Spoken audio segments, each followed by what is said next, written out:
The use of decentralized exchanges by blockchain users has exploded over the last couple of years. And in fact, today, over $1 billion worth of transactions are being processed on a daily basis by many of the largest decentralized exchanges in the world. But earlier this month, the Wall Street Journal announced that the SEC is investigating one of the main developers of Uniswap, which is one of the largest decentralized exchanges in the world. So that has a lot of users of decentralized exchanges and developers of decentralized exchange applications really concerned about the legal status and the regulatory enforcement future of decentralized exchanges. So I wanted to kick off my fall blockchain update series with a discussion of decentralized exchanges. And if you enjoy this discussion, you might want to check out some of my other discussions of blockchain law.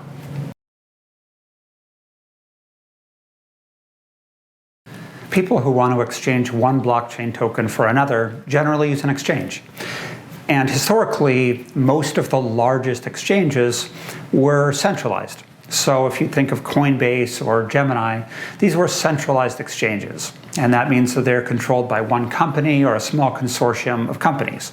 And when one of these centralized exchanges wanted to execute an exchange, it would accept a token from one of its users and then give another token to the user. And that would allow the user to change one blockchain token they had for another. But decentralized exchanges, or DEXs, operate very differently. They function without any centralized party, whether it's a company or a group of companies. And instead, generally by use of a smart contract, it allows two different users to exchange one token for another token without there being any centralized intermediary.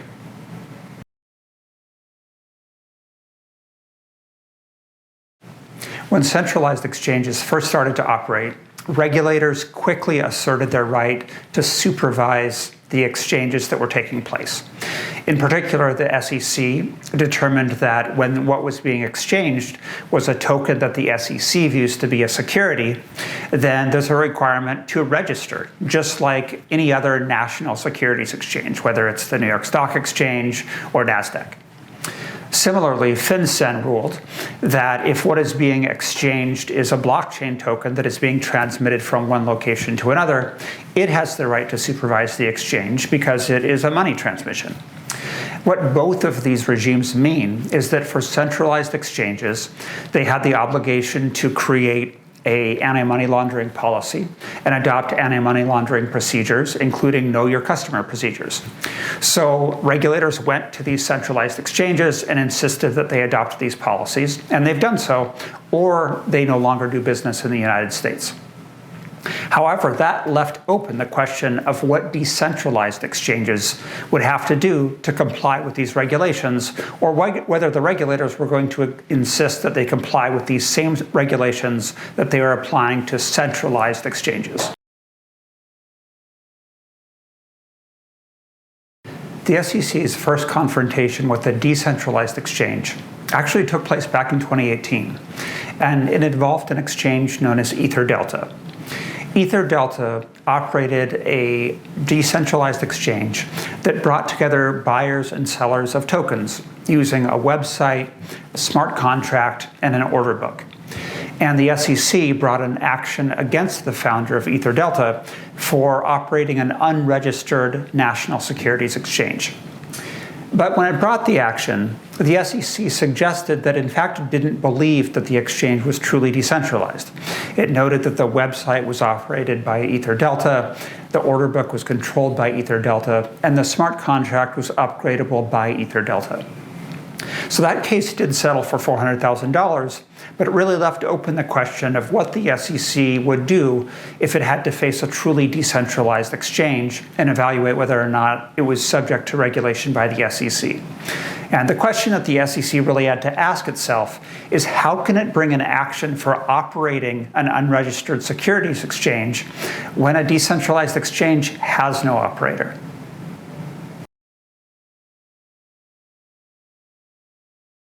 We still don't know whether or how the SEC and FinCEN will seek to regulate truly decentralized exchanges.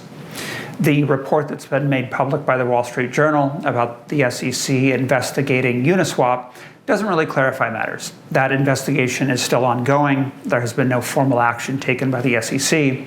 And in addition, the suggestion of the Wall Street Journal was that the investigation was into one developer of the platform, not to the overall Uniswap platform itself.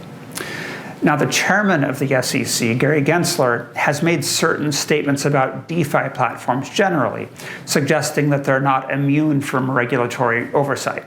But saying that DeFi platforms may not be immune doesn't really clarify things. You don't know which of those DeFi platforms, which include decentralized exchanges, are subject to this oversight and which ones are not.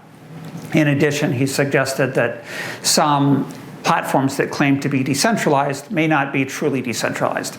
But again, he hasn't clarified which of those decentralized exchange platforms or other decentralized finance platforms would be treated as decentralized as opposed to centralized. So while the Ether Delta action did provide some guidance, we still don't have an answer to that fundamental question of how the SEC will interpret its own regulations when applying them to a truly decentralized exchange.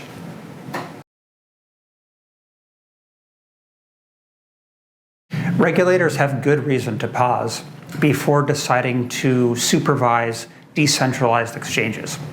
First of all, it's important to keep in mind that decentralized exchanges are not just used by investors who want to exchange one form of blockchain token for another. They now are a fundamental part of the blockchain infrastructure. They're used by gaming platforms, by platforms that focus on the creation and exchange of NFTs, as well as a wide variety of different financial applications. In addition, these financial applications are not all based in the United States. Many of them are based primarily or even entirely outside of the United States.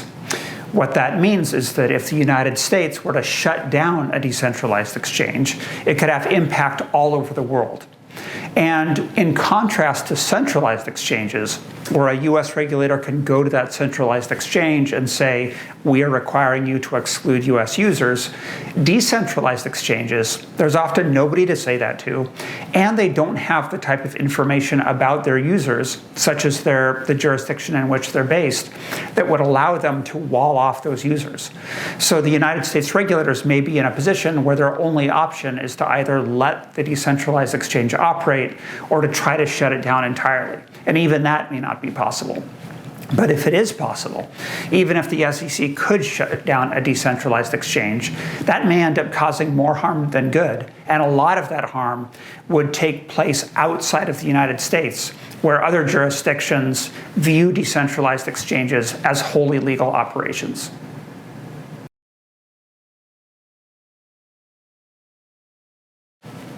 Even in the absence of clear regulatory guidance about decentralized exchanges, there are several things that you can do to minimize your regulatory risk.